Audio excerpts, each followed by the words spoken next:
Perfection. It's not a word that we use in sports often at all.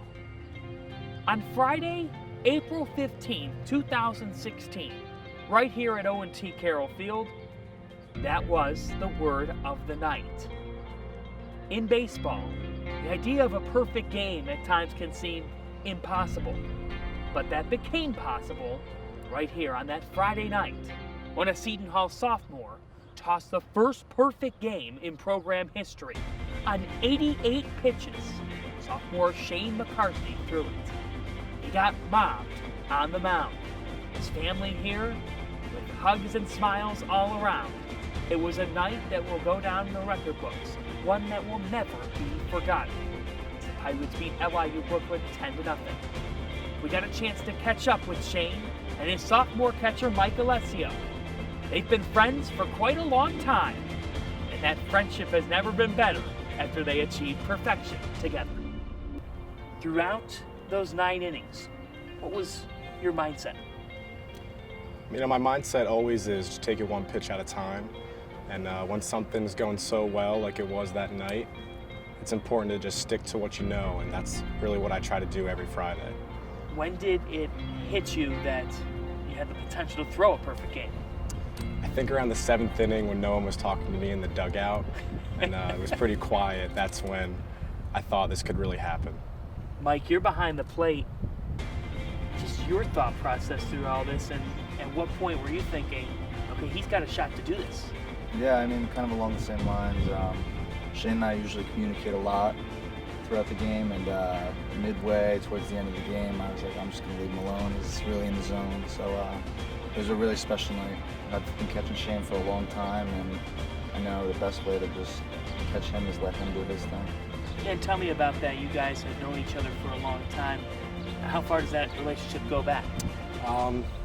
Mike and I started playing together when we were 12 years old, and we always played travel baseball together, and then we split paths in high school, but then came back together for showcase baseball.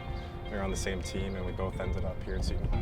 I understand that with travel ball, though, it was on the verge of possibly happening. You have an experience together earlier on, correct? Yeah, that's right. We were, in our younger days, we were down in Delaware playing a tournament, and it was a 7-inning game at that point, and we gave up the perfect game on a bloop single in the 6th inning.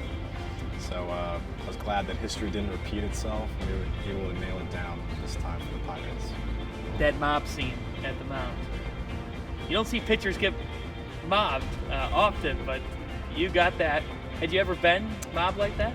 First time under the dog pile for me, so that was something I won't forget. And a funny story is Tim Edwards, one of our teammates, knows I really like my glove and I take care of it. So before they gave me the Gatorade shower, he made sure to take it out of my hands. And I'm thankful that he did. What does perfection teach you? I think it teaches me that I got to take what worked that Friday and try to apply it to each start I have.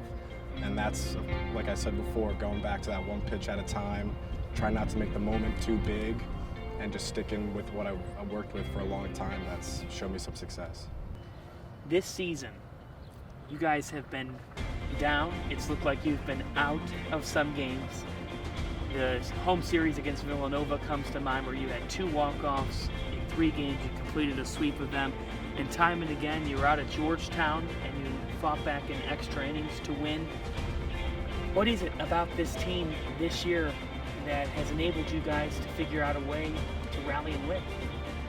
I think this year we're really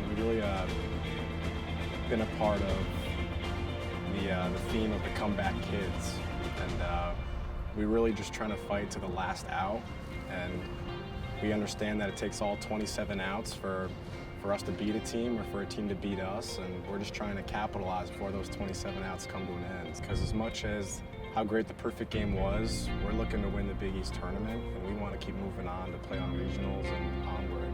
And that's really something I want to do for our seniors who worked for 4 years really hard, grinding each and every day. And that's something just the whole team really deserves, and I think we're going to give our best effort and try to earn ourselves a few more victories. Now, McCarthy looks to lead the way for the Pirates pitching staff as he'll try to set the tone in the Big East tournament. This staff features 4 of the top 8 in the Big East in strikeouts. McCarthy is at the top of that rotation. He's trying to come up clutch.